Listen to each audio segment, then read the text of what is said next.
dekogu zera, kandelario, hilen bien ospatzen da, eta da kandelak argia bedeinkatuteko kantu bat beba errezitadu kandelerio lerio esaten dana, eta kasureko Gerniken nore berreskuratu egin dabe, eta elizatik aparte be, herrien zehar egiten dabe, umeakaz eta holango ibilbide bat, eta holan.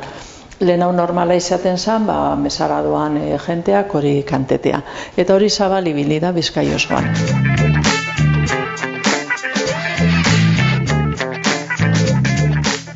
San Blas beda ganadu feriekaz eta lotute dau, da animaliek eta bedeinkatuteko bebai, eta animalien jatekoa eta, por ejemplo, San Blas eguneko mesara, jenteak eroaten dauz bedeinkatuteko gauze batzuk, zertzuk. Iziten dire jateko gauza batzuk, eta karamelo batzuk, galleta batzuk, eta etxerako. Iziten dire ganadu eri motenako zenak, honik hartaburu batzuk eta hola, eta iziten dire bebai, ariek, San Blas ariek, San Manipinteko iziten direnak.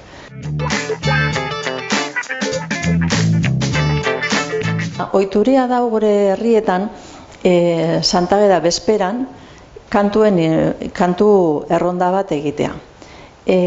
Hori ohitura hori nosti datorren eta nondik eta ez da errez jakiten. Ohituria da kantuen taldeak kantuen urten, ibilien kantau batxerik etxe eta eskea egitea.